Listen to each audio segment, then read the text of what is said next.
आपका स्वागत है आपके ही अपने YouTube चैनल पर। इस चैनल के माध्यम से आपको EPS 95, EPFO और पेंशन से जुड़ी तमाम खबरों से अवगत करवाया जाएगा और आप चैनल पर नए हो तो चैनल को सब्सक्राइब कर दीजिएगा और साथ में बेल आइकन को भी प्रेस कर दे ताकि सबसे पहले आपके पास आए खबरों का ताल्लुकात। और अब चलते हैं अपने स्क्रीन की तरफ। EPF पेंशन के सुप्रीम कोर्ट ने EPFO की अपील पर फैसला अपेक्षित निर्णय का महत्वपूर्ण विश्लेषण कर लिया है। अधिनियम के तहत EPFO की भूमिका एक फंड मैनेजर की है। Central board of industries fund का ट्रस्टी होता है। कर्मचारी PF और पेंशन दोनों योजना के लाभार्थी हैं। वर्तमान मामले में भारत सरकार CBT और PEIC सभी के श्री गुप्ता के फैसले का अनुपालन करने के लिए प्रतिबंध किया है।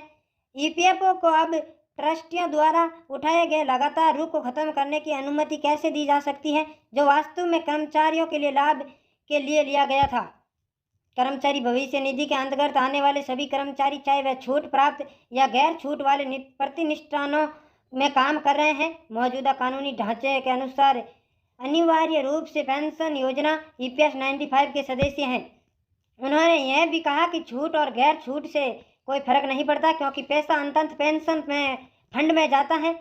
अधिकतम राशि से अधिक वास्तविक वेतन पर योगदान करने के लिए प्रत्येक संयुक्त विकल्प के लिए तिथि में कटौती की अवधारणा EPS पैरा 26 EPS 95 पैरा 11 दोनों के विरुद्ध है। बीमिकिंग रिपोर्ट प्रथम दृष्टया झूठी और भ्रमांक है और EPFO से प्राप्त RTI उत्तरों के विपरीत है। पेंशन फंड जैसा कि वर्तमान में है, RTI सूचना के आधार पर कर्मचारियों को किसी भी बुढ़ी हुई पेंशन के विपरीत करने के लिए पर्याप्त है। EPFO द्वारा सर्कुलर DT के माध्यम से लागू वास्तविक वेतन पर संशोधन पेंशन प्राप्त किए बिना RC गुप्ता के फैसले के बाद 2.6 लाख से अधिक EPS सदस्यों की मृत्यु हो गई है। 23/3/2017 से एक और सीनियर RC गुप्ता के फैसले की समीक्षा के खिलाफ वकील श्री वेक्टर मणि ने बहुत दिलचस्प तरीके से अपनी दलीलें पेश की। उन्होंने कहा कि PF एक्ट पर छूट वाले ट्रस्ट और गैर छूट वाले ट्रस्ट में कोई अंतर नहीं है। सामाजिक प्रतिभूतियां अन्य सभी देशों में भी लागू होती है। अचानक ऐसे संशोधन लाना जो बड़ी संख्या में वर्गों से वंचित कर देंगे, बिल्कुल भी सही नहीं है। 22/8/2014 का यह संशोधन 1.16% के बोझ को सरकार से अलग अलग स्थानांतरित कर देता है। EPFO के वित्तीय स्थानांतरित तर्क को फिर से शुरू करना हमारे मौलिक अधिकार का उल्लंघन है।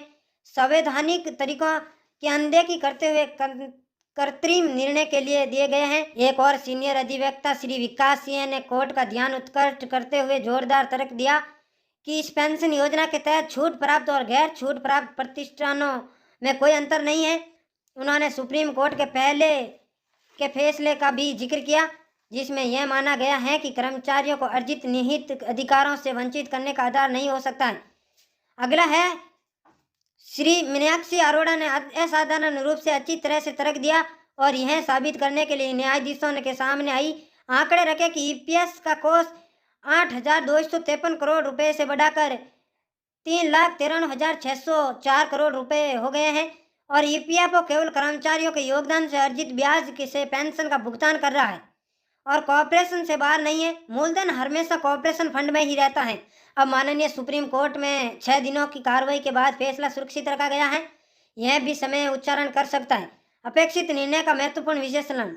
हम सुप्रीम कोर्ट के फैसले की उम्मीद केवल केरल उच्च न्यायालय के फैसले के संदर्भ में ही कर सकते हैं।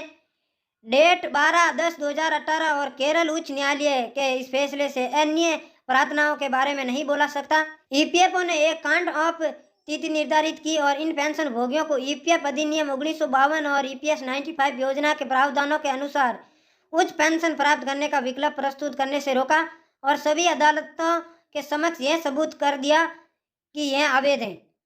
सुप्रीम कोर्ट ने इस फैसले के खिलाफ EPFO की सभी अपीलों को खारिज कर दिया गया। अब सुप्रीम कोर्ट इस कट ऑफ तारीख का समर्थन नहीं कर सकता। सुप्रीम कोर्ट से पहले ही EPFO और EPF अधिनियम 1952 और EPS 95 योजना के प्रावधानों के बजाय वित्तीय व्यवहारकर्ता पर तर्क केंद्रित करने अपनी रणनीति बदल देगी क्योंकि वे लगभग सभी उच्च न्यायालयों में हर मामले को हार गए और इनकी अपील को सर्वोच्च न्यायालय में खारिज कर दिया। दिन प्रतिदिन की कार्रवाई में जब श्री विक्रमजीत बनर्जी ASGI ने तर्क दिया कि अब सेवानिवृत्ति के बाद यदि पेंशन भोगी पूर्व व्यापी लाभ उठाते हैं तो यह उचित नहीं होगा। तो माननीय न्यायाधीश श्री यू ललित ने कहा कि निर्णय है जो व्यायपूर्ण लाभ की अनुमति देते हैं और साथ ही साथ इसे नकारने वाले भी निर्णय हैं।